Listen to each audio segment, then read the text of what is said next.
Namaste and welcome. I am Pratim Ranjan Bose and you are listening to my podcast Perspective. In this episode, I will share my views on Prime Minister Sheikh Hasina's re-election in Bangladesh and the concerns over Indian interests in trade and investment. Sheikh Hasina's Awami League has won another paper election, the third in a row in Bangladesh. As in the last two terms, the parliament will be filled with either the Awami League or its friendlies, who won due to support of the League. The low 40% polling is proof that the arch rival Bangladesh Nationalist Party, BNP, did not lack public support. But League ensured that BNP remains out of the race as in 2014. Hundreds of BNP activists are rotting in jail. However, polling was reasonably free and fair by Bangladesh standards to earn legitimacy. In 2018, the ruling party rigged the polls to garner 75% of votes and 85% of seats. The US cited a lack of participation and refused to call the 2024 election as free and fair. However, the Biden administration tacitly supported the Hasina government out of geopolitical considerations. Both Beijing and Delhi congratulated Prime Minister Hasina for returning to office for the fourth term. In short, all stars aligned in Hasina's favor. Rarely any leader of as small a nation displayed the ability to handle the stiff competition between the three majors so deftly in her favor. So, where does India stand in this contest? In a post poll press conference, Hasina referred India as a great friend that stood by the neighbor at critical moments in history.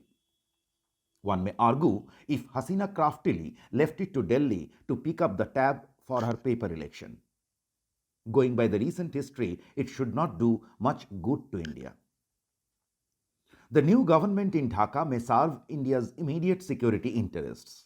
However, there are serious concerns if it would help Delhi to cement ties through development cooperation and trade and commerce. Hasina used the anti-India rhetoric in Bangladesh to neglect India's long-term interests in the last term. It would be imperative for Delhi to prevent a repetition of the history in next 5 years. Any honest review will prove that, barring the sole exception of Tista water sharing, the Narendra Modi government in Delhi was exceptional in its commitment and delivery to Dhaka over the last 10 years. Since 2014, India upped its loan and grant assistance to Bangladesh from $1 billion to $8 billion for projects in energy, infrastructure, health, education, etc.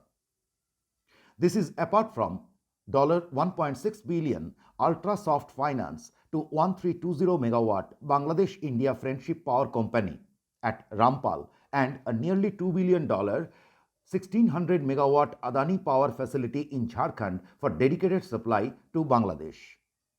Both the projects are completed.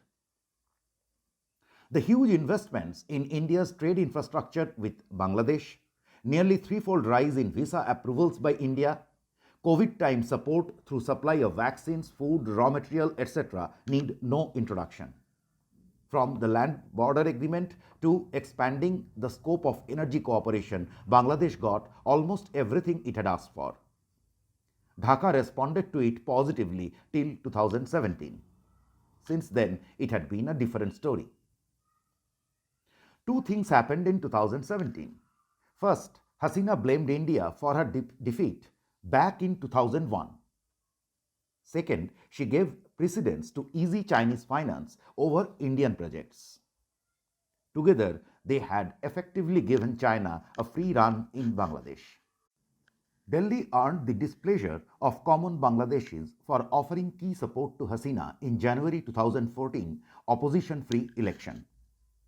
India was keen for a more competitive parliament in the 2018 election. By referring to 2001 election results, Hasina fueled anti-India sentiments to put India in a bind.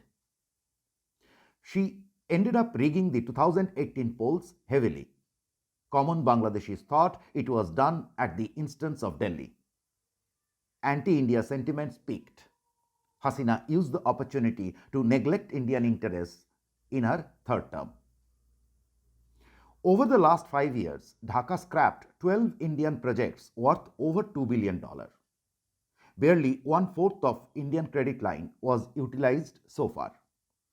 Bangladeshi media cites three primary reasons: 75% sourcing obligation from India, high bids by Indian contractors, and the hassle of taking approval at every stage of implementation as prime irritants in India-sponsored projects.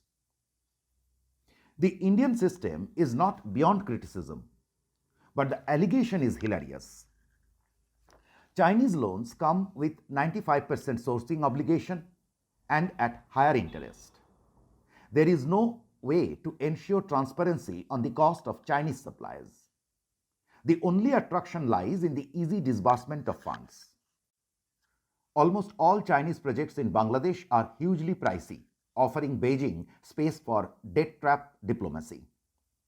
China happily extended more loans as the project cost goes up. Bangladesh's abysmally corrupt business politics nexus enjoys flow of easy money. According to the World Bank, the per unit cost of infra building in Bangladesh is the world's highest. From metro rail to expressway, per kilometer cost in Bangladesh is often 4 to 5 times of India.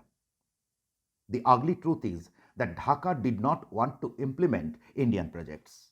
The neglect is as clear as daylight. Ensuring port access to Northeast India through Bangladesh is a stated objective behind India's support to the ruling dispensation in Dhaka. Hasina is using this as an eternal bargaining chip and delaying the delivery. At Sabrum border in Tripura, India will shortly inaugurate a modern cargo complex to access Chattogram port in Bangladesh. Not a brick is laid on the requisite facility on the Bangladeshi side. Delhi completed a bridge over River Feni to connect Sabrum with Ramgarh in Bangladesh 2 years ago. But India-sponsored connecting highway on the Bangladeshi side is absent. Two instances will amply prove Dhaka's intentions.